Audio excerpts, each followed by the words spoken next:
नमस्कार आणि स्वागत आहे माझ्या यूट्यूब चॅनलवर. आणि आज आपण बघणार आहोत अँझायटी एनर्जी ओरॅकल कार्डचा सखोल अर्थ, त्यातील प्रतिमा, प्रकाश आणि सावली बाजू, तसेच या कार्डचा आपल्या जीवनातील संदर्भ यावर आपण चर्चा करणार आहोत. तर अँझायटी म्हणजे चिंता, काळजी किंवा भीती. हे कार्ड सूचित करतं की तुमच्या मनात सध्या अनिश्चिततेची भीती किंवा काळजी आहे. कदाचित तुम्ही भविष्याबद्दल चिंतित आहात, एखादी गोष्ट घडेल की नाही याबद्दल शंका आहे, किंवा तुम्हाला वाटतंय की काहीतरी चुकत आहे.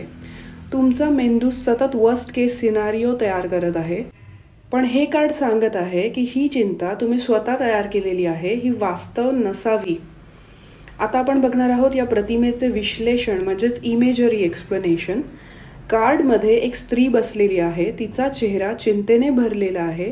ती केसांमध्ये हात घालून विचारात पडलेली आहे. ती लाल कपड्यात आहे आणि तिच्या भोवती लाल पडदे आहेत. लाल रंग हृदय आणि मूलभूत भीतींशी संबंधित आहे.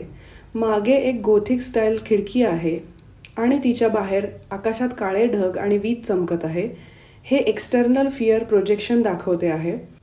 पण या वादळाच्या बाहेर सावकाश प्रकाश येताना दिसतो आहे. याचा अर्थ संधी अजूनही आहेत आणि ही भीती केवळ तात्पुरती आहे. आता आपण बघणार आहोत या कार्डचा प्रकाश आणि सावली बाजू म्हणजेच लाईट अँड शॅडो ॲस्पेक्ट. जेव्हा तुम्ही कार्ड स्प्रेड करता, डेक शफल करता आणि कार्ड सरळ येते, अपराईट येते, तेव्हा हे प्रकाश पैलू म्हणजे सकारात्मक पैलू दर्शवतात. हे कार्ड तुम्हाला स्वतःच्या भावनांकडे प्रामाणिकपणे बघण्याचं आमंत्रण देतं. तुम्हाला तुमच्या चिंता, अनिश्चितता आणि भीती ओळखता आली पाहिजे, म्हणजे सर्वात मोठं पाऊल आधीच घेतलं पाहिजे. जर तुम्ही सध्या हळूहळू मेडिटेटिव्हली या चिंतेपासून दूर जात असाल, तर हे कार्ड तुम्हाला सांगतं की तुम्ही योग्य मार्गावर आहात. आता आपण या कार्डचा सावली पैलू म्हणजेच रिव्हर्स शॅडो ॲस्पेक्ट बघणार आहोत. जेव्हा हे कार्ड उलटे येते, रिव्हर्स येते, तेव्हा हे काय दर्शवते?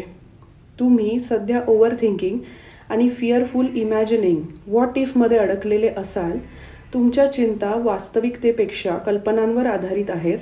तुम्ही जेवढी चिंता करत आहात तेवढं ॲक्च्युअल नुकसान घडण्याची शक्यता खूप कमी आहे. या कार्डचा सावली पैलू तुम्हाला सांगतो तुमची भीती तुम्हाला अडवत आहे, ही वास्तव नाही आहे. आता आपण बघणार आहोत तुमच्या आयुष्यात या कार्डचा काय संदर्भ आहे, काय कॉन्टेक्स्ट आहे. तुमच्या सध्याच्या जीवनात हे कार्ड सूचित करतं की तुमचं मन काही गोष्टींबाबत अस्वस्थ आहे, जसं की भविष्य, कामाचं अपयश, रिलेशनशिपमधील गैरसमज किंवा तुमच्या स्वतःच्या सामर्थ्याबद्दल शंका.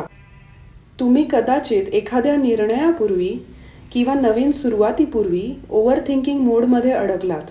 ही चिंता तुम्हाला कृतीपासून थांबवत असेल, पण तुम्हाला हे जाणून घ्यायचं आहे की तुम्ही एकटे नाही आहात आणि ही भावना कायमस्वरूपी नाही. हे कार्ड तुम्हाला काय संदेश देतं? तुमची चिंता हे ढग आहेत, आकाश नाही. ही काळजी तात्पुरती आहे आणि तुम्ही तिच्यावर मात करू शकता. तुमचं अंतर्मन तुम्हाला जागं करत आहे. भयातून बाहेर पडा आणि विश्वासाकडे या. युनिव्हर्स तुमच्याशी संवाद साधतंय. तुम्ही जितकी स्पष्टता शोधता आहात ती तुमच्याच आत आहे.